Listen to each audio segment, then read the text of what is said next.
and I'm talking real now. Two individuals have problem, right? The youth president and the secretary have problem, and all of you down there know. And you take side and start to fuel it. That was what was happening, you know. And the Apostle Paul had to deal with it. So hear what he said now in verse 2. I beseech Julius, and I beseech Syntyche, to be of the same mind in the Lord. Now finish it. And I entreat thee also through what? Yoke fellow. That are the others now, you know. We have to get them involved. I entreat you also to do what? Verse 3.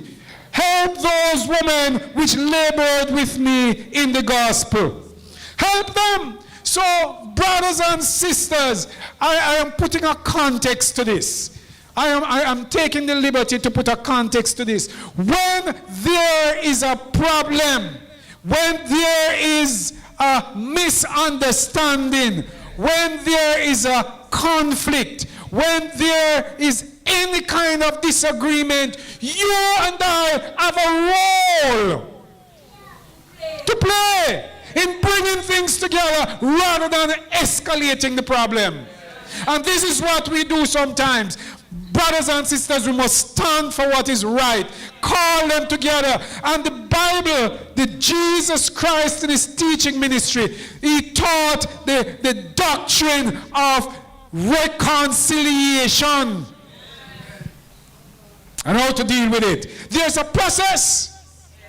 There's a way to deal with it without taking sides and escalating the matter.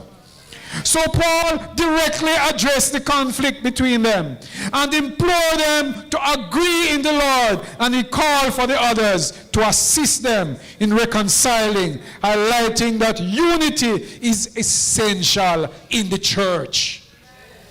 And unity is essential. Yes, unity is essential in the work, in the church. Clement also and other of my fellow laborers whose names are written in the book of life. So all of us have a responsibility. So we don't chastise them.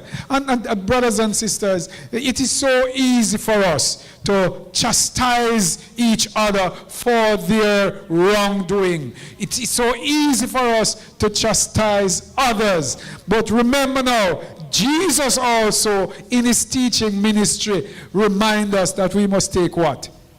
The beam out of our own eyes before we start to look at the speck. We tend to see what is wrong with others and don't see ourselves. So we have a role to play. We have a role to play. And so our responsibility is to help our young people, to help our children, and not to condemn them. These young vipers, generation of vipers, we call them. And that is so unfortunate sometimes the way how we treat each other, how we treat the young, the youths and the children. And so I'm calling up on us as adults to remember that we have a role to play in providing guidance and support. And maybe if we were doing that in the first place, the thing would have not have escalated to that level. So the Apostle Paul spoke with them, he addressed the church. So everyone is involved. You see, the work of God is not an individual work, but it is a teamwork that requires unity. Yes, we all need to be one in Christ. Yes. And so, in verse 4, went on, he said, rejoice in the Lord always. And again, I say rejoice. Joy is presented as a duty and as a choice that is not dependent on circumstances, but rather on the relationship with the Lord. So it is not circumstances, it is not your circumstances that results in joy or in displeasure, but it is your relationship with the Lord. And so James put a perspective to it when he said, count it all joy when you fall into diverse temptations, knowing that the trying of your faith worketh patience. Count it all joy. In other words, I don't think James was saying that you should grin and laugh when problem come, but he was saying that you need to have that inner satisfaction because you know you have a God that can deal with the matter. Yes, so rejoice in the Lord.